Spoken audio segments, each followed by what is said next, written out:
Now that we know the circumstances of the accident, the question becomes, what can we do as pilots to avoid this type of accident, and will new regulations eliminate this kind of accident? Hi there, I'm Brian, and I want to talk about a glider midair collision that occurred in July of 2019 in Alberta, Canada. This accident's a bit important to me as I knew some of the pilots involved and even flew in the accident glider several years ago. While a Transportation Safety Board report does exist, I feel there's some gaps that an experienced glider pilot can shed some light on. The initial reporting of the accident from the news was that the tow plane and glider had collided, but no further details were readily available. Since then, the Transportation Safety Board of Canada has produced a report that was released in early 2020. The report is a determination of facts, and you can read it on their website, and I'll link that below. For some context, let's first discuss a typical glider operation. Most glider operations are conducted as an aero tow flight, where a glider is attached to a powered aircraft via rope or cable and then towed aloft. Since most glider operations are carried out in uncontrolled airspace and gliders don't typically have a very strong electrical system, gliders aren't generally required to have any form of radio equipment. Historically, radios were very heavy and drew significant power, like this old Narco Mark 12. With modern batteries and modern radios, most gliders now have them, but they're still not required equipment. I've even personally seen some gliders that don't have any kind of installed radio, but the pilot carries a cheap handheld with them with poor reception. The lack of radios led to some fairly comprehensive rules about conducting glider operations NORDO, or no radio. Gliders often fly together in close proximity, so having good procedures is a must. The flight starts with the tow plane in front of the glider. A cable is attached to the tow plane and the glider, often by a ground crew member. The ground crew then lifts the glider's wing and signals to the tow plane that they are ready to go. If the glider has a radio, they call take up slack. Often there is a forward signal in front of the tow plane off the side of the runway, mirroring the wing walker's hand positions. The tow plane then slowly taxis forward to remove any slack in the rope. Once the slack is removed, the signalers change signals and the glider radio calls all out. The tow plane then accelerates forward until both planes are in the air. On tow, the glider stays behind the tow plane to the best of their ability. Depending on the pilot's experience and abilities, they may turn quite steeply to find the optimal thermals. A seasoned tow pilot could find the perfect thermals and drop a glider right in them. Some clubs will only have gliders release at specific predetermined altitudes, while others will allow the glider to stay on tow as long or short as they want. At my old club, it was a sort of badge of honor to release as low as possible, above 1,000 feet, and stick a thermal. Clubs don't typically allow this unless there's a radio on board, and some don't allow it at all. At the predetermined release height, the tow plane will roll level and fly straight ahead until the glider releases. The tow plane can usually feel the glider release as a sudden acceleration. By convention, the tow plane immediately turns left, the glider turns right. Radio-equipped gliders usually call and thank the tow pilot and oftentimes tell them, what's going on. These opposing terms are meant to provide separation from each other while each plane is then able to re-establish visual reference with the other. On unplanned releases, the tow plane typically continues flying straight forward for a period of time to provide separation while the glider turns away. The tow plane then will perform a gentle left turn to try to re-establish visual. In modern radio-equipped gliders, the glider pilot will generally just communicate with the tow pilot, letting them know where they are. Now let's talk about the accident. I want to start by saying that I know the Accident Glider Club and many of its members. They have a reputation in the province for being an extremely safe and cautious gliding club. They are often the first club in the province championing new safety measures. For instance, they would almost always fly with parachutes where other clubs often would not. In the afternoon of July 26, 2019, an ASK-21 glider was on aero tow behind a Cessna 182. The tow plane was flown by the club's chief tow pilot, a position generally reserved for the most experienced or knowledgeable pilot in an organization. The glider was piloted by a flight instructor conducting an instructional flight for a young student. The flight started as normal, with a planned release height of about 2,000 foot AGL or 5,700 feet. The glider instructor asked for some steep turns at about a 30-degree bank. These can be challenging for a low-time or unpracticed glider pilot. During the second of these turns, a steep right bank turn, the glider released from tow and continued to fly straight ahead, with the tow plane continuing a right turn. Remember, in a normal release, the glider turns to the right and the tow plane turns to the left. Totally opposite of what happened here. The glider pilot then radioed to thank the tow pilot for the tow, but failed to communicate their non-standard position. The high-wing Cessna then leveled out and performed a left clearing turn to attempt to re-establish visual with the glider. The tow pilot was unable to reestablish visual with the glider, so he performed a slight right turn to see if they were perhaps on the other side. Again, failing to find the glider, the tow plane turned left and collided with the tail of the glider. The collision severed the empennage of the glider, the whole tail section, causing it to enter a near vertical descent, ending in a fatal crash. The tow plane was able to continue flying and performed a successful idle power forced landing on the runway below. So let's talk about what differed from a typical glider flight. The first difference is the strange high bank S-turn directly preceding the release. While normal glider flights don't have these, this procedure is actually pretty standard for a glider lesson. When a student is learning to fly, they need to learn to effectively handle the glider on aero tow, as it is one of the more critical stages of flight for a glider. In the accident report, it notes that the student had been flying for around 2 years and had soloed only once in October of 2018.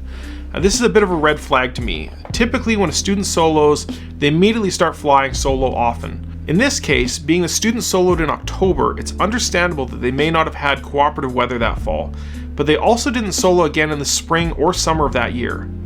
While it's also possible that they had a scheduling conflict, the sheer number of flights the student had at the time of the accident indicate the student may have been having trouble mastering flying gliders.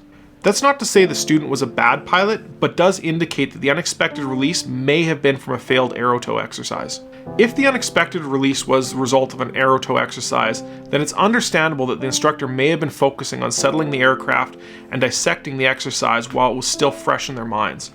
Often the advice for flight instructors is to wait for the ground debrief before dissecting the flight issues from the air, but it can be tempting for an instructor to discuss the issue immediately after it happens to help correct the issue. The tow plane, not knowing where the glider was, did a set of clearing turns. For those of us who have flown a high-wing Cessna, we know how poor the visibility can be. They're great for looking down at the ground, but they can often be challenging to see things at the same altitude in a turn as the wing blanks out visibility. It is very likely that the Cessna's wing obstructed visibility of the glider during the initial clearing turn. Visual flight rules operate on a see and be seen principle, where your primary means of collision avoidance is to see the other plane. I personally have been in enough situations where I don't see another plane or glider until they're far too close for my comfort, even when there's other pilots on board. It's why communication is so key. The glider instructor did not note their location, and thus left collision avoidance solely in the hands of the tow pilot and visual lookout. But there may be another reason why the instructor didn't call out their location, and that's the reliance on a piece of technology that the Accident Club had installed on all of their aircraft, called a FLARM. These devices operate in a similar manner to ADS-B, where they transmit their GPS location and other telemetry to aircraft in the area. This allows other FLARM-equipped aircraft to detect other planes and avoid them. The benefit of the FLARM over ADS-B is that the FLARM devices use significantly less power, which is useful on a battery-only aircraft, and track data on a much more granular level, allowing gliders to do collision avoidance with other gliders in the same thermal without causing erroneous errors. This is important, as too many warnings will cause a pilot to start ignoring the real warnings. It's the boy that cried wolf. Unfortunately, the FLARM in the tow plane was inoperative that day, as it had been for most of the season. It's unclear from the TSB report as to what wasn't working correctly about the FLARM, however. In the plane's log, it notes the display not working.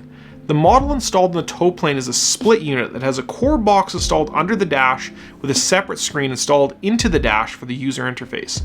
Some pilots operate the unit without a screen and just connect it to their PDA or tablet. The unit still works without a display attached, but doesn't provide notification for the pilot. Often non-technical people may note that a display doesn't work when the root issue has nothing to do with the screen. It's possible the tow plane was broadcasting its location, but from the TSB report, it's unclear.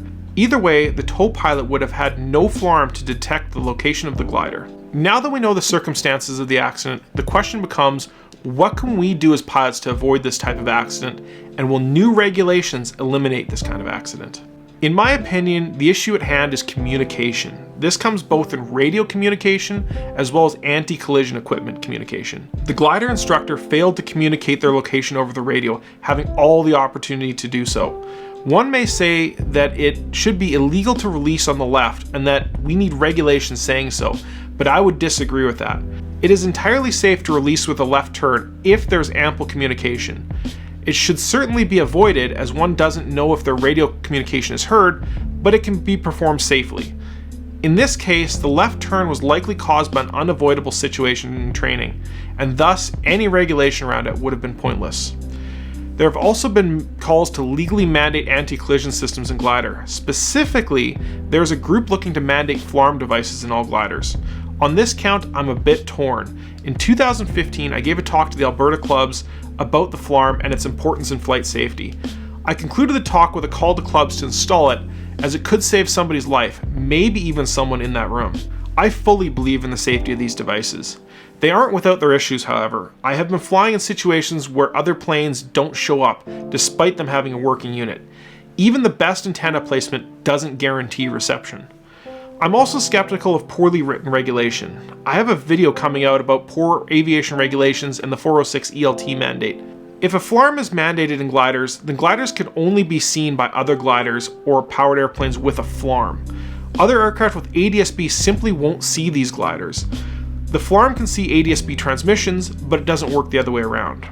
Another issue is that FLARM is a proprietary protocol.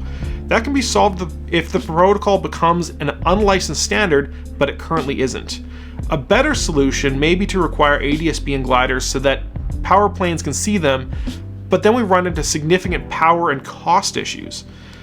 I have another video in production about other issues around ADS-B, so subscribe for that. Both the glider and the tow plane already had FLARMs, and it didn't save these lives.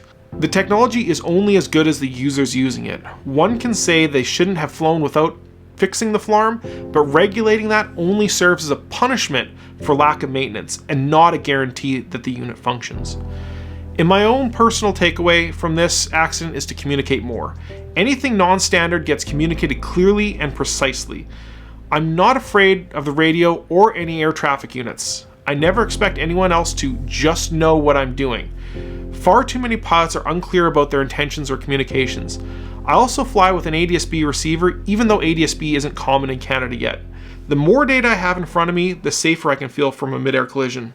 So that's all I have for you today. If you agree, then leave a thumbs up. If you disagree, then leave a comment down below. I have a few more videos coming out about ADS-B and the 406 ELT mandate coming out, so subscribe and hit the bell if you want to get notified for those. Thanks, guys.